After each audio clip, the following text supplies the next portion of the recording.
Good evening and thank you for joining us. The 19th annual Lloydminster MS Walk got a break from Mother Nature this morning, much to the delight of more than 300 participants. Around $70,000 was raised going into the walk, and as Josh Ryan explains, both funding and lifted spirits increased throughout the day. 2016 was an off year, but this time around, several new participants joined the Lloydminster MS Walk, warming the heart of Gail Taylor and others living with the disease. The weather definitely helped. We didn't have to wear toques and winter boots. So yeah, it opens your heart and you just go, people care. The walk began on a different note than previous years with a symbolic releasing of balloons. The red balloons would be for our people that fight MS every day and their families, as well as the people we've lost, because we've had a few that we've lost from MS. And the white balloons were a symbol of hope. Seeing so many who live with MS take part in the event is inspiring for Millenthorpe, as are the examples of treatment improving that she's seen online, such as a woman named Fiona who was unable to walk. She was told that there was no hope for her. She did the stem cell treatment. She is running. If you were diagnosed with MS 35 years ago, there was no help for you, whereas now we have so much help. Community support continued outside of those on the trail. If they can't give money, they give us silent auction gifts. They give us sponsorship, which is amazing. And while participation increased this year by around 100 people, Millenthorpe says the goal is much higher for 2018 when the walk celebrates 20 years. I'm hoping next year we can double that. That would be great. Josh Ryan, Newcap News. For 27 years, members of the city and local clubs have volunteered their time for Lloydminster's annual household hazardous waste roundup. Right here. Oh, okay. Stop right there. More than 50 volunteers were out in full force, sorting through everything from paints to propane tanks. A lot of our stuff goes to, with our contractors, to toxic waste recycling sites.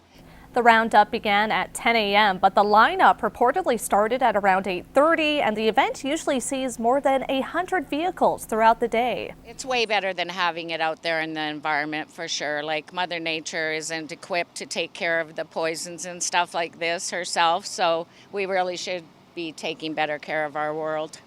The roundup concluded Pitch-In Week, which is ran by the city every year. It was another successful Stuff the Cruiser at the Lloydminster Co-op Market today. Yeah, right up there, buddy. It's almost full. It's almost full, yeah. For the third year in a row, the Lloydminster RCMP has teamed up with the Lloydminster Salvation Army to raise donations for the food bank. Are getting excited. They're filling the cruisers and the food is going back to the food bank.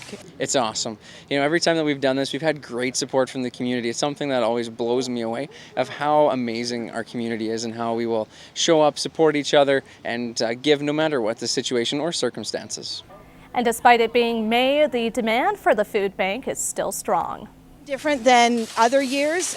This year the food bank has continually been low because every week we continue to get new clients calling us needing assistance. And so our list is huge as far as needs.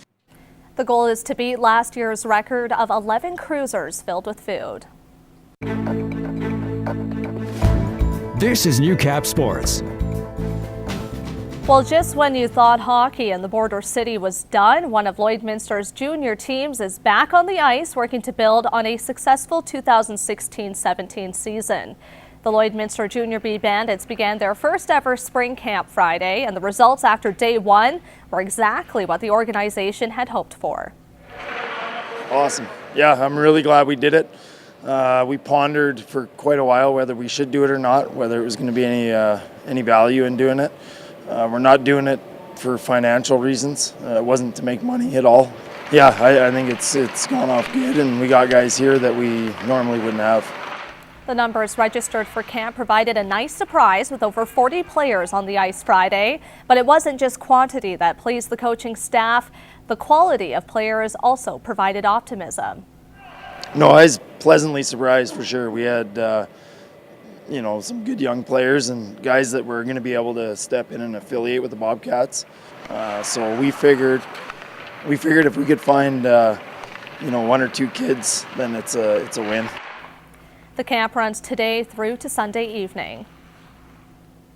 Baseball season is upon us. With the warm weather, Lloydminster ball teams are scrambling to catch up to the competition. Competition that's already had multiple outdoor practices and games. One of Lloyd's newer baseball programs snuck in one final practice before loading the bus for season opening games. The Northwest Prairie Pirates had their first chance to work on Wallace Field Friday, and the opportunity presents some new challenges.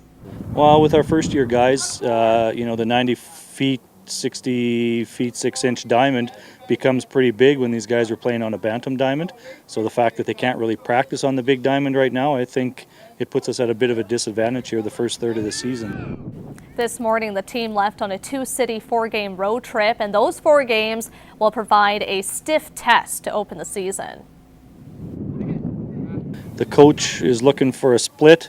I'm a little bit less optimistic. I think we need 1 win out of the 4. We're playing the champs from last year, 2 games. So I think the key is to get a split in Yorkton and just compete on Sunday against Munster. With a small roster split equally with returning players and newcomers, the coaching staff is well aware of what constitutes a successful season. Well, I think success is going to be for our first year guys to step up and, the rest of our guys to perform the way that we know they can. There's some veteran-laden teams out there that are going to be real tough on us this goes. So, I think we just, we can't let off. We can't have a bad weekend or it's going to put us behind the 8 ball.